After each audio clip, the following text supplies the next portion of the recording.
wimmernde Hitze und Qualm raubten mir den Atem, als ich verzweifelt versuchte, meinen schmerzenden Körper aus dem brennenden Gebäude zu schleppen. Meine Beine versagten, meine Lungen brannten, meine Augen tränten und in meinen Ohren rauschten die hungrigen Flammen, die danach lechzten, meinen Körper zu verschlingen und in einen Haufen Asche zu verwandeln.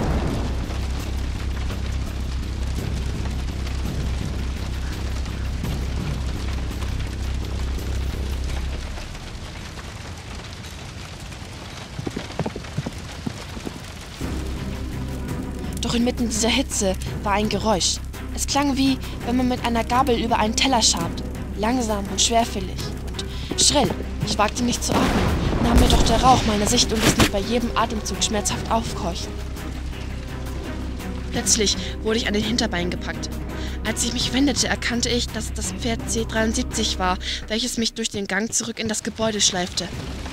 Ihre Augen glühten wie das Feuer um uns herum und ihr Pelz war zerrissen von den Flammen der Explosion, doch sie lebte noch. Unter ihrer blutigen, zerfetzten Haut schimmerten die Metallplatten, die Dr. Higgins ihr eingesetzt hatte und die bei jeder Bewegung übereinander schabten, während sie dabei ein fürchterliches Kreischen verursachten, sobald sie sich bewegte. Ich hatte keine Chance, mich gegen sie zu wehren. Sie würde mich töten, das wusste ich. Weiter und weiter zog sie mich in die Hitze der Flammen, in einen Aufzug hinein, der abstürzen drohte. Ich trat nach ihr, doch sie packte mich fest. Doch als ich in dem Aufzug war und versuchte, auf die Beine zu springen und ihr zu entkommen, riss sie ihr Maul mit einem zu fürchterlichen Schrei auf, als einige Funken, die ich aufwirbelte, ihre Mähne in Brand setzten. Sie sah aus wie ein Dämon, als sie so vor mir stand und mich bedrohte.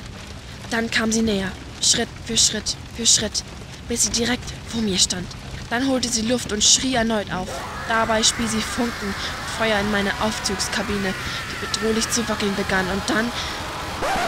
Bei aller Liebe, jetzt übertreibst du aber. Angelica war zwar so gesehen ein Cyborg, aber Feuer speien konnte sie nicht.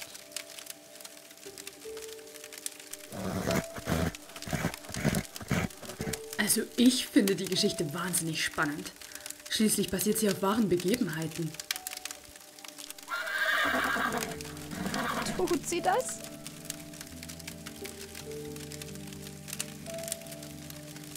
Ja. Du kannst von Glück sprechen, dass sie die Geschichte nicht auch noch auf Clive das Narbengesicht ausweitet. Clive das Narbengesicht? Mama, warum erzählst du nicht davon? Ich war ja noch gar nicht fertig.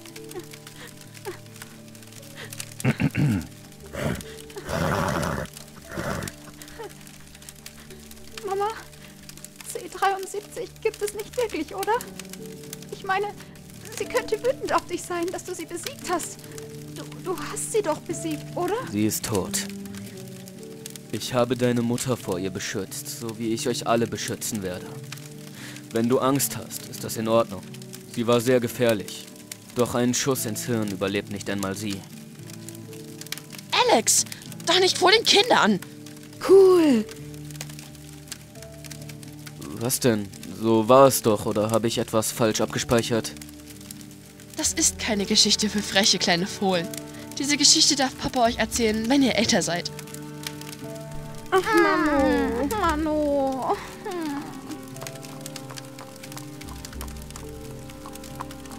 So, ich mache mich dann mal auf den Heimweg. Es ist ein weiter Weg nach Winnsboro.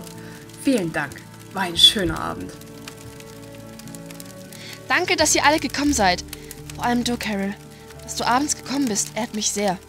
Schließlich hast du extra dein Privatjet in Bewegung setzen lassen müssen, um von Illinois hierher zu kommen. Ach, das ist doch gar nichts. Ich habe mich sehr gefreut. Das bedeutet den Kindern wirklich viel. Auch, dass du hier warst, Connor. Jederzeit wieder, liebe Jess. Die Tüte mit den Marshmallows könnt ihr für die Kinder behalten.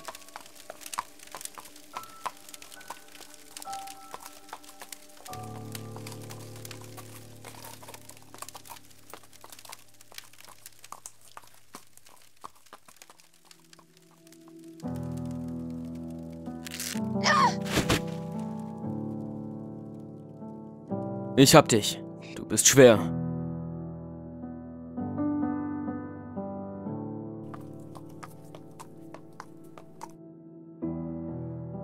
Danke, es geht schon.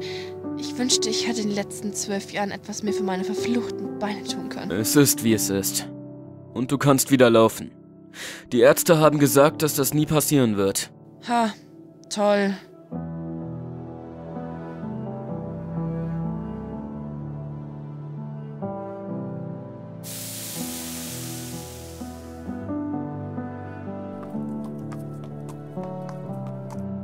Es ist kurz vor 10. Die Fohlen müssen in 2 Minuten und 31 Sekunden im Bett sein.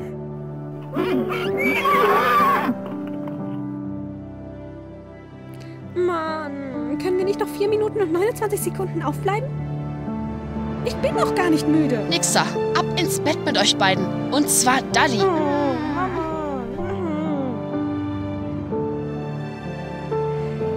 Wetten, dass ich schneller im Bett bin als du? Das glaubst aber auch nur du. Dann beweis es doch, du lahme Ente.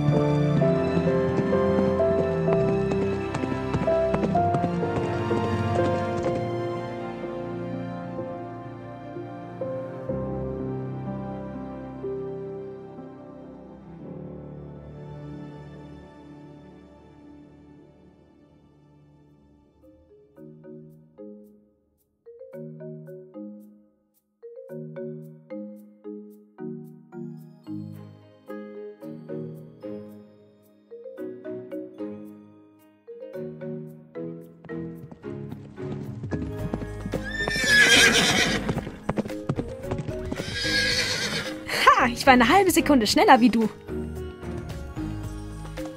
Es heißt, eine halbe Sekunde schneller als du. Und außerdem habe ich dich gewinnen lassen. Klugscheißer. Pff, das würde ich jetzt an deiner Stelle auch sagen.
Josie? Josie, bist du noch wach?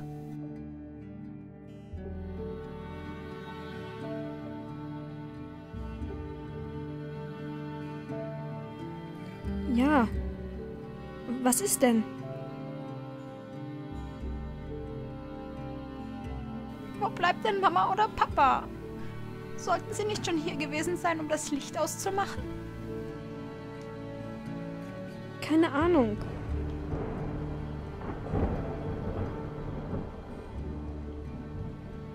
Es wird schon nichts passiert sein. Du weißt doch, dass Paps das klügste Pferd der Welt ist. Wenn irgendetwas wäre, dann hätte er es sicherlich schon vorher gewusst und die Gefahr beseitigt. Manchmal wünschte ich auch, dass ich einen Computer im Kopf hätte. Denk doch mal, wie toll man da in Mathe schummeln könnte. Josie, das ist nicht lustig. Ich gehe lieber mal nachsehen.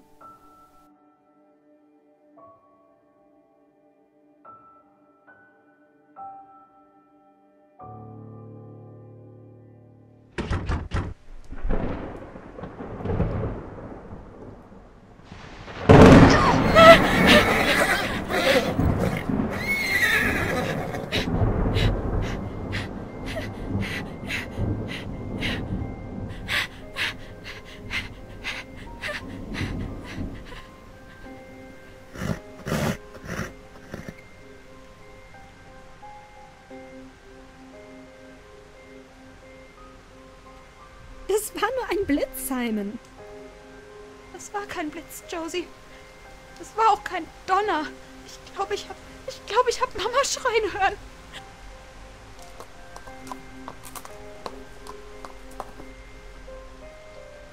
Oh Gott, vielleicht war es 1073.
Alles wird gut.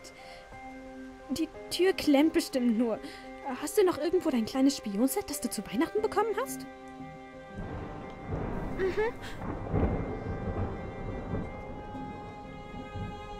Da drüben.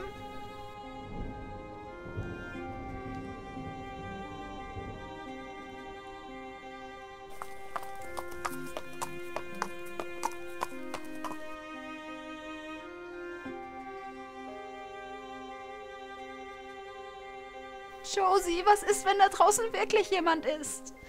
Wäre es nicht klüger, durchs Fenster abzuhauen und die Polizei zu rufen?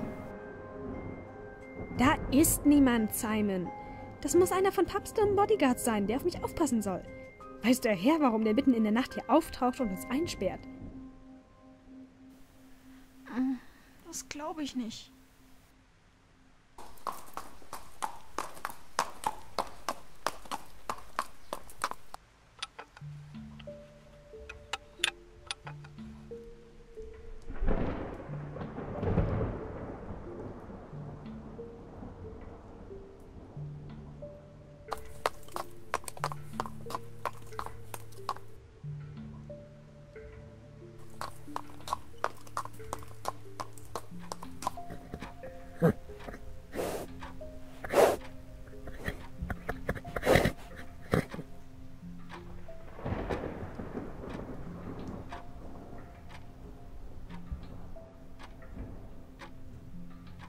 Ach, glaubst du mir jetzt doch?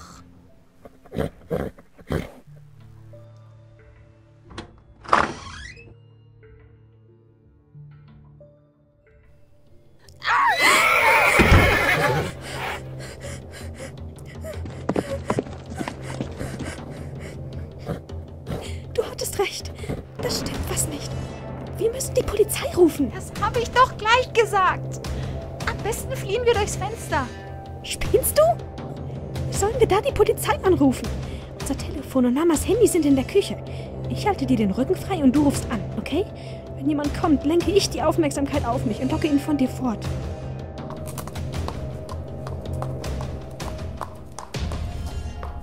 Das würdest du tun? Na klar, kleiner Bruder. Trotzdem musst du jetzt ganz mutig sein. Für Mama und für Papa.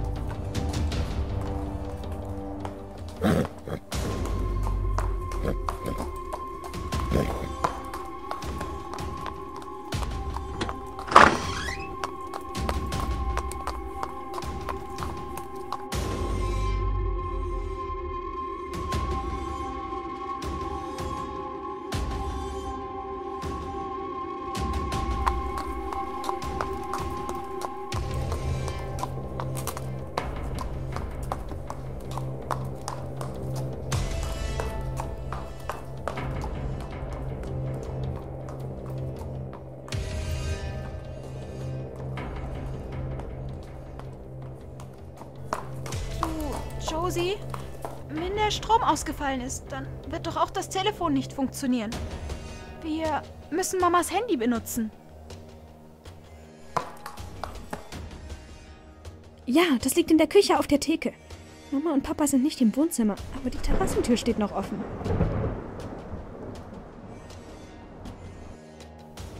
Josie, glaubst du, dass ein Pferd alleine Mama und Papa überwältigen kann? Papa war doch mal ein Soldat, sogar ein super Soldat. Was ist, wenn da nicht nur ein Pferd in unserem Haus war? Papperlapapp. Hier war niemand. Wir rufen einfach die Polizei, dann wird alles gut.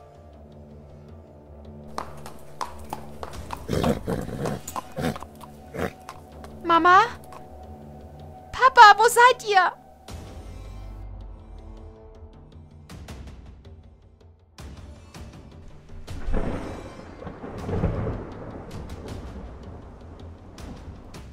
Ich schaue schnell im Garten nach und schließe dann die Tür.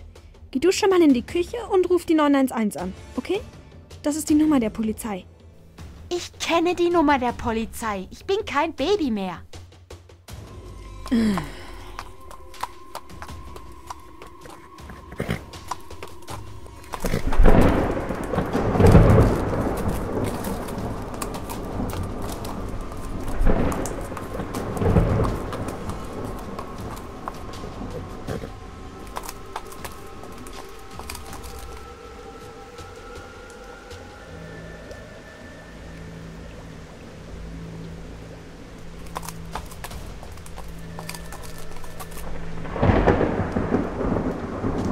Nanu, warum schwappt denn das Wasser im Pool herum? War denn jemand gerade im Wasser?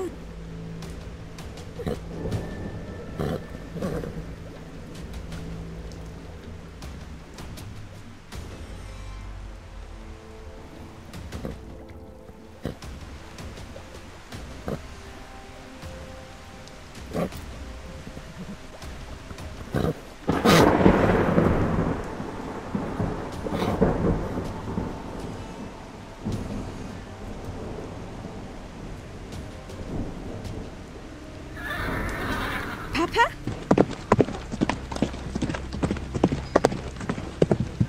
Papa, wo bist du? Dein Papi wird dir nicht mehr helfen, Kleines.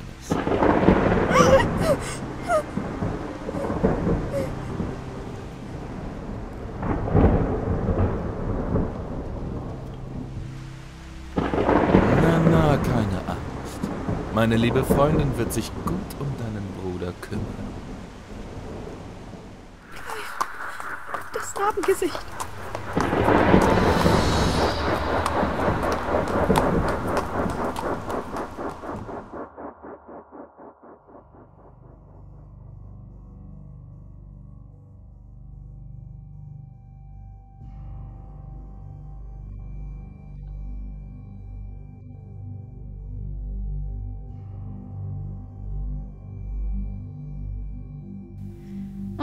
War doch klar, dass die Leitung bei Stromausfall tot ist. In so vielen Filmen habe ich es jetzt schon heimlich beobachtet.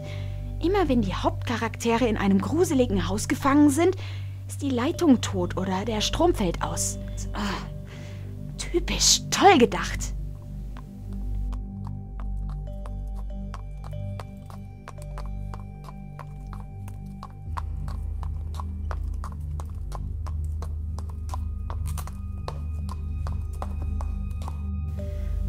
Josie, wo bleibst du denn?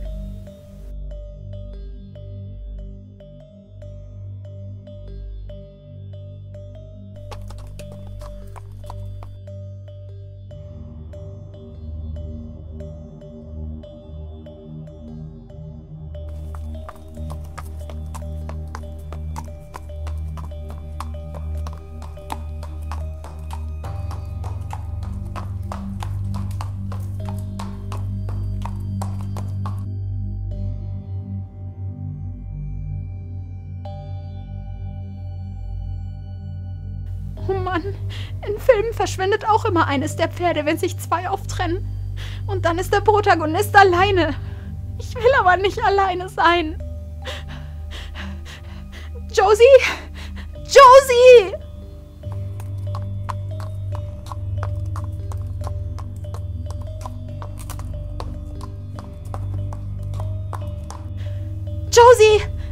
Josie, wo bist du? Vielleicht ist sie einmal ums Haus herumgegangen. Sie taucht bestimmt gleich wieder auf. Ganz sicher.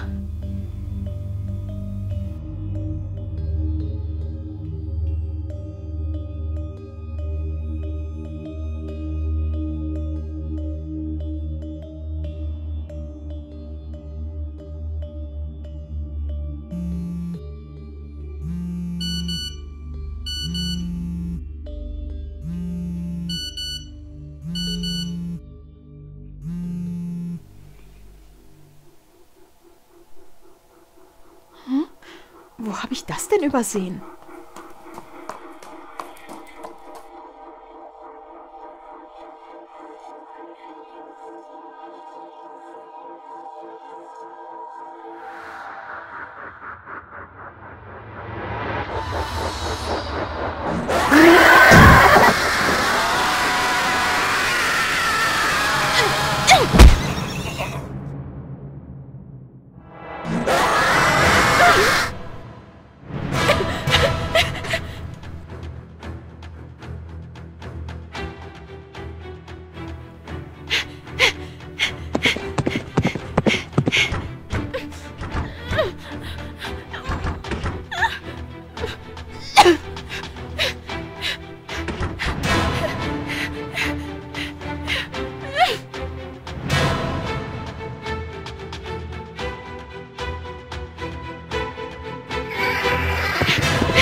Machen Sie langsam.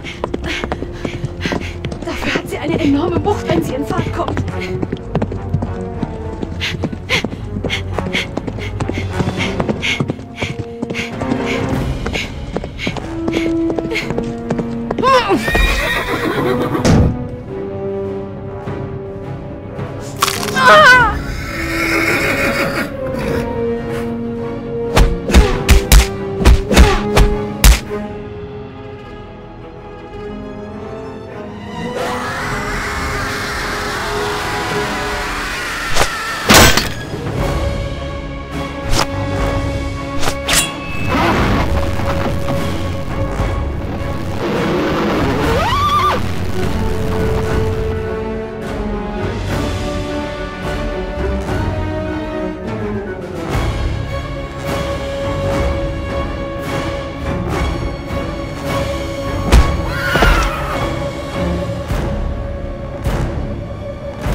Papa hat sie doch getötet. Das ist eine Schusswunde, die direkt in ihren Kopf führt und sie lebt noch. Wie hat sie das überlebt? Das ist unmöglich.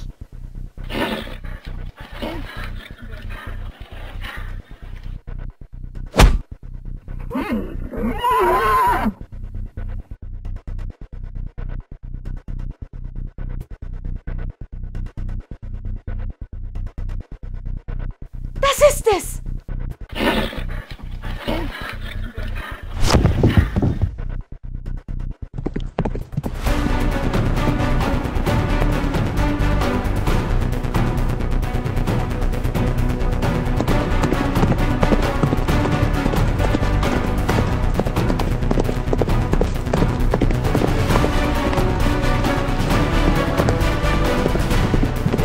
Simon, du musst jetzt schneller laufen, als du je gelaufen bist.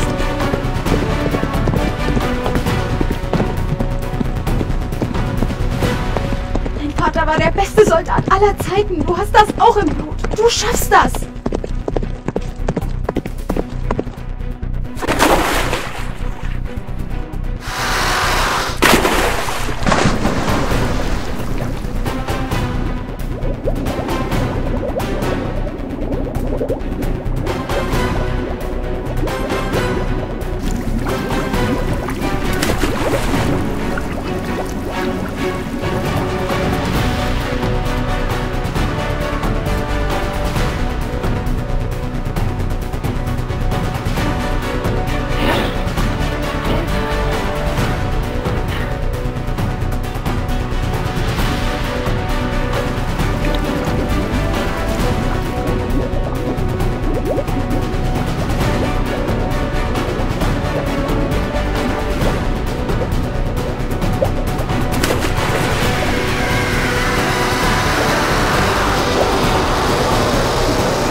meine Schuld. Ich habe dieses Pferd getötet. Sie hätte mich wahrscheinlich auch getötet, aber das macht es auch nicht besser. Mama, Papa, Josie. Ich hätte sie nicht gehen lassen sollen. Warum habe ich sie nicht gewarnt? Ich habe nur gemerkt, dass hier was faul ist.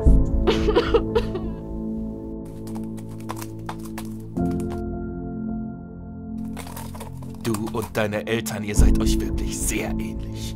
Du hast Angelica ertränkt, du kleiner Mistkerl. Clive Higgins. Gut erkannt. Schlauer Junge. Du hast meiner Mutter das Lächeln gestohlen.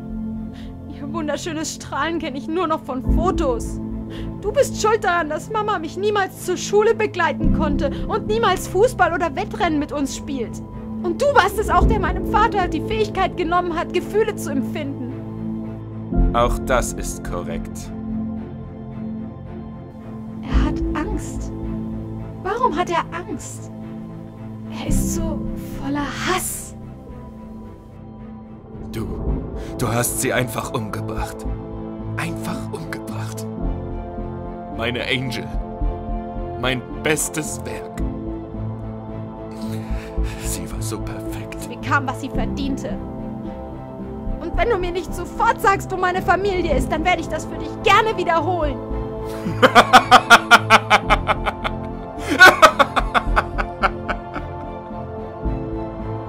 Keine Sorge, Kleiner. Ich werde dich zu ihnen